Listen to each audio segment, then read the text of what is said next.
അസ്സലാമു അലൈക്കും. നമ്മൾ ഉംറ യാത്രയുമായി ബന്ധപ്പെട്ട് അറിഞ്ഞിരിക്കേണ്ട വളരെ പ്രധാനപ്പെട്ട ഒരു വിഷയം, ഒരു മസ്അല. മറ്റൊന്നല്ല, ജംഇന്റെയും ഖസ്റിന്റെയും മസ്അല. ഉംറക്ക് മാത്രമല്ല, അത് ഏതൊരു യാത്രയും ഹലാലായ 132 കിലോമീറ്റർ ദൈർഘ്യമുള്ള ഒരു പ്രത്യേക ലക്ഷ്യം വെച്ചുകൊണ്ട് ഉള്ള ഏതൊരു യാത്രക്കും ഉപകാരപ്പെടുന്ന ഒരു മസ്അല കൂടിയാണ് ജമ്മാക്കിയുള്ള ആ നിസ്കാരത്തെ പറ്റിയുള്ള ആ ഒരു മസ്അലയും, അതുപോലെ തന്നെ കസറാക്കി ഉള്ള നിസ്കാരത്തെ സംബന്ധിച്ചുള്ള മസ്അലയും. ജമ്മും കസറും ഒറ്റവാക്കി പറഞ്ഞാൽ അത് ഉംറയിൽ പ്രത്യേകം മനസ്സിലാക്കണം. അത് ഉംറയുമായി ബന്ധപ്പെട്ടതാണോ എന്ന് ചോദിച്ചാൽ അത് ഉംറയുമായി ബന്ധപ്പെട്ടതല്ല. എന്നാൽ ഏതൊരു യാത്രയും പോലെ ഉംറ എന്ന് പറയുന്ന ആ മഹത്തായ യാത്രയിലും എപ്പോഴും ഉപകാരപ്പെടുന്ന ഒരു മസ്അലയാണ്. അപ്പൊ എന്താണ് ഈ ജമ്മും കസറും എന്ന് പറഞ്ഞാൽ? ജമ്മും കസറും എന്ന് പറഞ്ഞാൽ ഒരു ഒറ്റ വീട് പോലെ, ഒറ്റ വാക്ക് പോലെ എല്ലാവരും പഠിച്ചു വച്ചിരിക്കുന്ന ഒരു വാക്കാണ് ജമ്മും കസറും. സത്യത്തിൽ അത് ഒറ്റ വേടല്ല, അത് രണ്ട് വാക്കാണ്. ജംഅ വേറെ, കസറ് വേറെ. ജമ്മ് എന്ന് പറഞ്ഞിട്ടുണ്ടെങ്കിൽ അതിന്റെ അർത്ഥം തന്നെ ഒരുമിപ്പിക്കുക എന്നാണ്, കൂട്ടി യോജിപ്പിക്കുക എന്നാണ്. ഖസർ എന്ന് പറഞ്ഞാൽ ആ വാക്കിന്റെ അർത്ഥം ചുരുക്കുക എന്നാണ്. മിക്കവാറും ജമ്മാക്കുന്നിടത്തൊക്കെ കസറാക്കാൻ പറ്റും, കസറാക്കുന്നിടത്തൊക്കെ ജമ്മാക്കാൻ പറ്റും. അതുകൊണ്ടാണ് അത് മിക്കവാറും ഒരുമിച്ച് ഉപയോഗിക്കുന്നത്. എന്നാൽ ഇത് രണ്ടും രണ്ടാണ്. അത് വേറെ തന്നെ നമ്മൾ മനസ്സിലാക്കണം. ജമ്മു എന്ന് പറഞ്ഞാൽ ഇത്രേ ഉദ്ദേശിക്കുന്നുള്ളൂ. ജമ്മാക്കി നിസ്കരിക്കുക എന്ന് പറഞ്ഞാൽ ലുഹർ, അസർ ഇത് രണ്ടിനെയും രണ്ടാലൊരു വക്കത്തിൽ നിസ്കരിക്കുക. ലുഹറിനെ അസറിന് നിസ്കരിക്കുക, അസറിന്റെ ടൈമിൽ നിസ്കരിക്കുക, അല്ലെങ്കിൽ അസറിനെ ലുഹറിന്റെ ടൈമിൽ നിസ്കരിക്കുക. ഓക്കെ, ലുഹറിന്റെ ടൈമിലാണ് അസറിനെ നിസ്കരിക്കണമെങ്കിൽ അത് മുന്തിച്ചുള്ള ജമ്മാക്കലാണ്. അസറിന്റെ ടൈമിലാണ് ലുഹറിനെ നിസ്കരിക്കണമെങ്കിൽ അത് പിന്തിച്ചുള്ള ജമ്മാക്കലാണ്. ഇതുപോലെ തന്നെയാണ് മഗ്രിബും ഇഷാവും. മഗ്രിബിന്റെ ടൈമിൽ ഇഷായിനെ നിസ്കരിക്കാം, ഇഷായിന്റെ ടൈമിൽ മഗ്രിബിനെ നിസ്കരിക്കാം. ആദ്യത്തെ വക്കത്തില് രണ്ടാമത്തേനെ ചേർത്ത് മുന്തിച്ച് നിസ്കരിക്കുമ്പോൾ അത് മുന്തിച്ചുള്ള നിസ്കാരമാണ്. രണ്ടാമത്തേന്റെ വക്കത്തിലേക്ക് ആദ്യത്തേനെ പിന്തിക്കുമ്പോൾ അത് പിന്തിച്ചുള്ള ജമ്മാക്കലാണ്.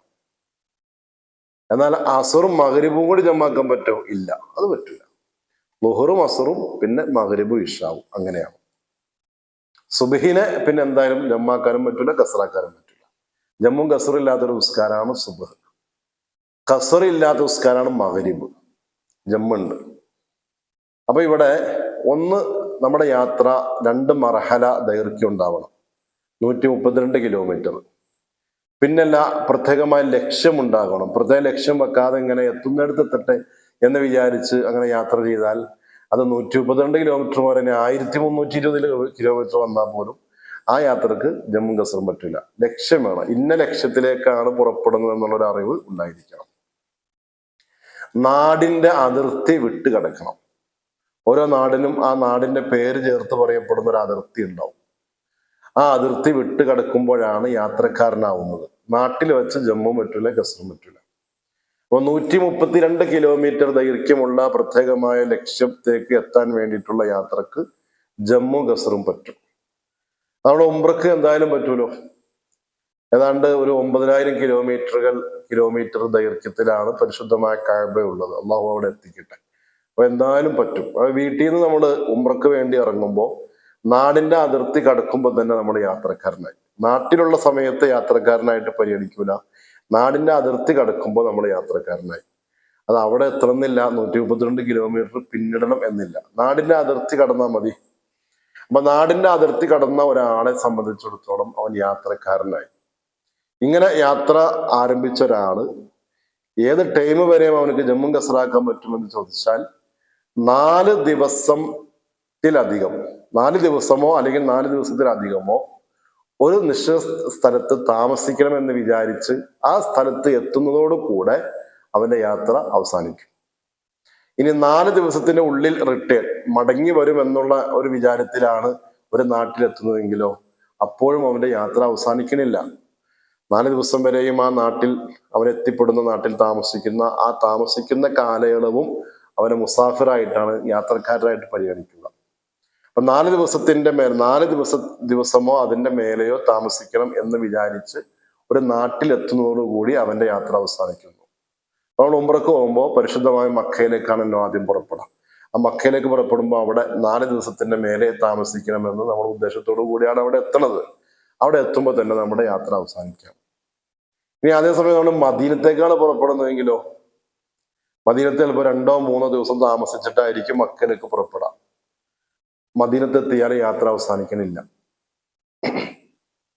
ഇങ്ങനെ ഏതൊരു നാട്ടിലും 132 കിലോമീറ്റർ ദൈർഘ്യമുള്ള ഒരു നാട്ടിലും ആ നാട്ടിലേക്ക് നമ്മൾ 4 ദിവസം താമസിക്കാൻ ഉദ്ദേശിച്ച് ആ നാട്ടിലെത്തുമ്പോൾ തന്നെ യാത്ര അവസാനിക്കുന്നു. 4 ദിവസത്തിന്റെ ഉള്ളിൽ മടങ്ങി വരണമെന്ന ഉദ്ദേശിച്ചുകൊണ്ടാണ് ഒരു നാട്ടിലെത്തുന്നതെങ്കിൽ ആ നാട്ടിൽ താമസിക്കുന്ന കാലയളവും യാത്രയായിട്ടാണ് കണക്കാക്കപ്പെടുക. ചുരുക്കി പറഞ്ഞാൽ ഒരു യാത്രക്കാരന് അനുകൂലമായിട്ടുള്ള ഒരു സംഗതിയാണ് ജമ്മാക്കി നിസ്കരിക്കുക, ഖസറാക്കി നിസ്കരിക്കുക എന്നുള്ളത്. അപ്പൊ എന്താണ് ജമ്മെന്ന് ചോദിച്ചാൽ, നേരത്തെ പറഞ്ഞതുപോലെ ലുഹറിന്റെ സമയത്ത് അസറിനെ നിസ്കരിക്കുക, അല്ലെങ്കിൽ അസറിന്റെ സമയത്ത് ലുഹറിനെ നിസ്കരിക്കുക, മഗ്രിബിന്റെ സമയത്ത് ഇഷായിനെയോ ഇഷായിന്റെ സമയത്ത് മഗ്രിബിനെയോ നിസ്കരിക്കുക. ഇതാണ് ഇത് നമ്മൾ ശ്രദ്ധിക്കേണ്ട ചില കാര്യം. ഇന്നമൽ അഅ്മാലു ബിന്നിയ്യാത്തി എന്ന് പറഞ്ഞാൽ ഏത് അമലിനും അതിനും നിയ്യത്തുണ്ടല്ലോ. ഒരാള് ലുഹറിന്റെ ടൈമില് നിയ്യത്ത് വെക്കാതെ അങ്ങനെ കഴിച്ചു കൂട്ടി ആ സമയങ്ങൾ കഴിഞ്ഞാൽ ആ നിസ്കാരം ജമ്മാക്കാൻ പറ്റില്ല, അതുപോലെ കഥയായി പോയി. അപ്പൊ നെയ്യത്തോടെ വേണം. എല്ലാത്തിനും അതിൻ്റെതായ നെയ്യത്തുണ്ട്. അപ്പൊ നമ്മൾ മുന്തിച്ചാണ് ഒരാൾ ജമ്മാക്കുന്നത് വിചാരിക്കുക. ലുഹറിന്റെ സമയത്ത് ഒരാൾ അസറിനെ മുന്തിച്ച് ജമ്മാക്കാൻ വേണ്ടിയാണ് ഉദ്ദേശിച്ചിട്ടുള്ളത് വിചാരിക്കുക.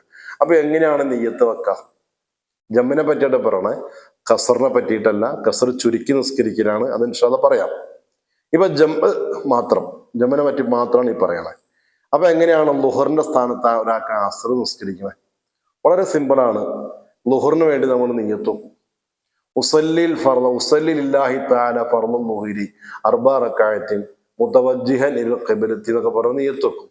അല്ലാഹു തആലക്ക് വേണ്ടി ളുഹർ എന്ന ഫർള് 4 റക്അത്ത് ഞാൻ നിസ്കരിക്കുന്നു, അല്ലാഹു അക്ബർ. ഈ നിയ്യത്ത് നമ്മൾ ളുഹറിന് വെക്കുന്നു, ഉറപ്പല്ലേ? ഈ നിയ്യത്ത് നമ്മൾ വെക്കുന്നതോട് കൂടെ തന്നെ അസറിനെ ഞാൻ മുന്തിച്ച് ജമ്മാക്കാൻ കരുതി എന്ന് മനസ്സിൽ കരുതുക. നിയ്യത്ത് വെക്കുന്നതോട് കൂടെ തന്നെ തക്ബീറത്തുൽ ഇഹ്റാമിനോട് കൂടെ തന്നെ അസറിനെ മുന്തിച്ച് ജമ്മാക്കാൻ ഞാൻ കരുതി എന്ന് മനസ്സിൽ കരുതുക. ഓക്കെ. ഇനി ആ ടൈമിൽ കരുതിയിട്ടില്ലെങ്കിൽ കുഴപ്പമൊന്നുമില്ല. ളുഹർ നിസ്കാരം സലാം വീട്ടുന്നതിന് മുമ്പ് ഏത് ടൈമിൽ നമ്മൾ മനസ്സിൽ കരുതിയാലും ജമ്മാക്കാൻ പറ്റും. സലാം വീട്ടുന്നതിന് മുമ്പായാൽ മതി. ഏറ്റവും നല്ലത് നിസ്കാരത്തിന്റെ ആരംഭഘട്ടമാകുന്ന തക്ബീറത്തുൽ ഇഹ്റാമിനോട് കൂടെ തന്നെ അസറിനെ ജമ്മാക്കാൻ കരുതി എന്ന് കരുതലാണ് ഏറ്റവും നല്ലത്. ഇനി ആ ടൈമിൽ കരുതിയില്ലാത്ത കുഴപ്പമൊന്നുമില്ല, സലാം വീട്ടുന്നതിന് മുമ്പ് എപ്പോഴും കരുതിയാൽ മതി. ഇത് തന്നെയാണ് മഗ്രിബിന്റെ സമയത്തേക്ക് ഇഷായിനെ മുന്തിച്ച് ജമ്മാക്കാൻ കരുതിയ ഒരാൾ നിയ്യത്ത് വെക്കേണ്ടത്. അപ്പൊ ഒന്നും മസ്റ്റാണ്. മുന്തിച്ച് ജമ്മാക്കാൻ വേണ്ടി ഉദ്ദേശിച്ച ഒരാള് ആദ്യത്തെ നിസ്കാരം നിർവഹിക്കുന്ന സമയത്ത് ആ നിസ്കാരത്തിലായിട്ടാണ് അങ്ങനെ ജമ്മിന്റെ നിയ്യത്ത് വെക്കേണ്ടത്. ഇത് മറക്കരുത് കേട്ടോ, ഇത് എഴുതി വെച്ചു. മുന്തിച്ച് ജമ്മാക്കുമ്പോൾ ഉള്ള നിയ്യത്ത്.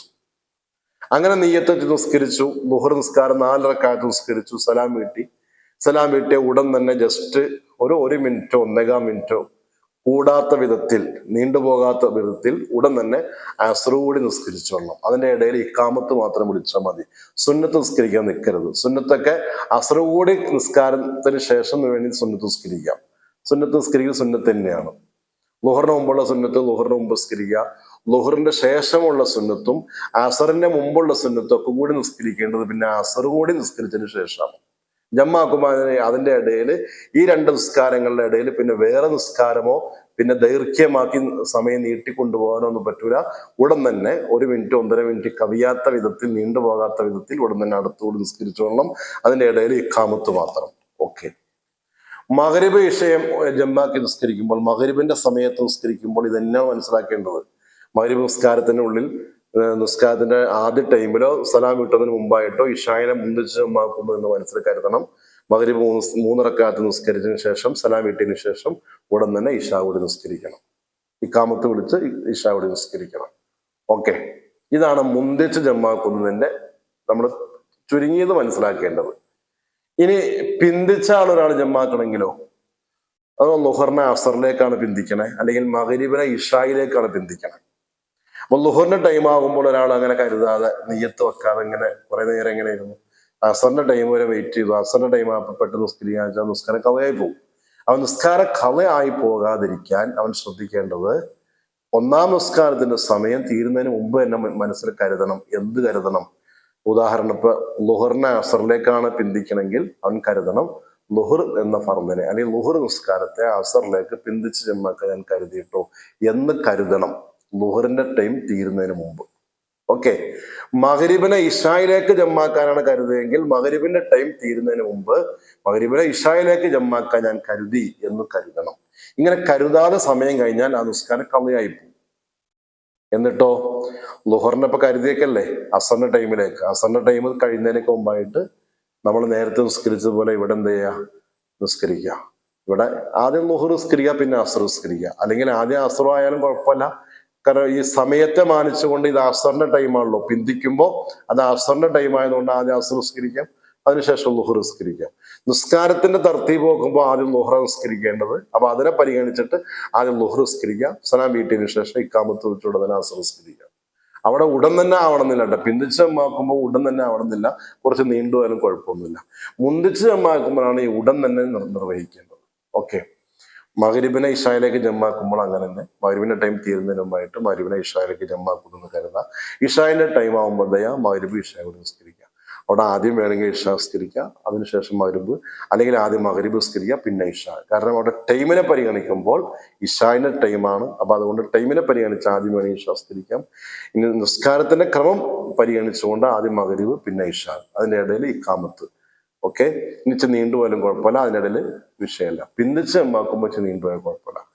മുന്തിച്ച് എമ്പാക്കുമ്പോൾ അവിടെ നിസ്കാരത്തിന്റെ ക്രമം തന്നെ നമ്മൾ പാലിക്കണം കേട്ടോ. ആദ്യം ലുഹർ പിന്നെ അസ്ർ, ആദ്യം മഗ്രിബ് പിന്നെ ഇശാ. പിന്തിക്കുമ്പോൾ പിന്നെ അത് വിഷയമല്ല. ഓക്കെ, ഈ രണ്ട് മസലകൾ നമ്മൾ ഈ മസല ജമ്മുമായി ബന്ധപ്പെട്ട ഈ മസല ഒരിക്കലും മാറിപ്പോകരുത്. ഇനി അതിനോട് ബന്ധപ്പെട്ട് തന്നെ പിന്നെ ബന്ധപ്പെട്ട് നിൽക്കുന്ന ഒരു മസല കൂടിയാണ് കസറാക്കുക എന്നുള്ളത്. കസർ തന്നെ അർത്ഥം എന്താ? ചുരുക്കുക എന്നർത്ഥം. എല്ലാത്തിനും ചുരുക്കാൻ പറ്റില്ല. 3 റക്കായത്തുള്ള മഗ്രിബിനെയും ചുരുക്കാൻ പറ്റില്ല, 2 റക്കായത്തുള്ള സുബ്ഹിനെ ചുരുക്കാൻ പറ്റില്ല. പിന്നെ ചുരുക്കാവുന്ന ഏതാണ്?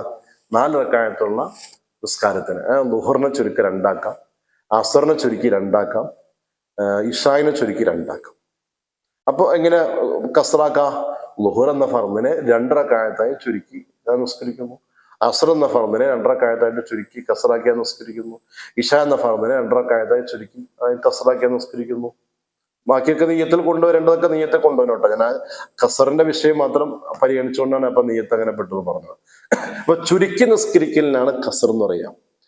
4 റക്കായത്ത് ഉള്ള നിസ്കാരത്തെ 2 റക്കായത്തായി ചുരുക്കി നിസ്കരിക്കലാണ് കസർ. ലുഹർ, അസർ, ഇഷ ഇത് കസറാക്കി നിസ്കരിക്കുക.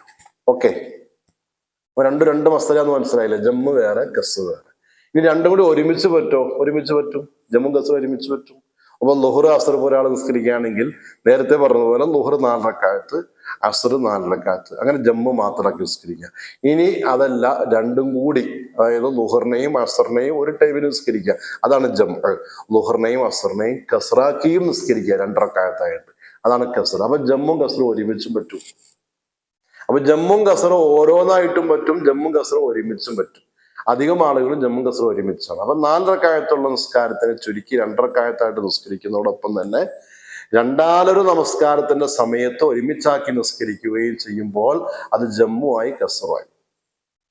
ഏത് യാത്രക്കും മനസ്സിലാക്കേണ്ട ഒരു മസലയാണ്. ഇതുമായി ബന്ധപ്പെട്ട് ഇനിയും കുറെ വിശദീകരിക്കാനുണ്ട്. ഇൻഷാ അല്ലാഹ് യാത്രയിൽ കൂടെ ഉണ്ടാകും. പക്ഷെ യാത്രയിൽ കൂടെ ഉണ്ടാകുമ്പോൾ ഓരോ ടൈമിലും ഇങ്ങനെ ചോദിച്ചു കൊണ്ടിരിക്കാതെ, ഉംറക്ക് പോകുമ്പോൾ അറിയാം, ഒരു യാത്ര പോകുമ്പോൾ ഇന്നിപ്പോ ഒരു യാത്ര പോകുമ്പോൾ അവിടെ ജമ്മാക്കേണ്ടി വന്നു, അല്ലെങ്കിൽ കസറാക്കേണ്ടി വന്നു, അല്ലെങ്കിൽ ജമ്മും കസറും ഒരുമിച്ചാക്കേണ്ടി വന്നു. പിറ്റേന്ന് യാത്ര പോകുമ്പോൾ പിന്നെ വീണ്ടും സംശയങ്ങളാണ്, തീരാത്ത സംശയങ്ങളാണ്. രാവിലെ യാത്ര പോയി വൈകുന്നേരം യാത്ര പോകുമ്പോഴൊക്കെ സംശയങ്ങളാണ്. അപ്പൊ അതുകൊണ്ട് ഈ ഒരു മസല ഉറപ്പിച്ചു വെക്കാം. ജമ്മിന്റെയും കസറിന്റെയും മസല ഉറപ്പിച്ചാണ് വെക്കാം.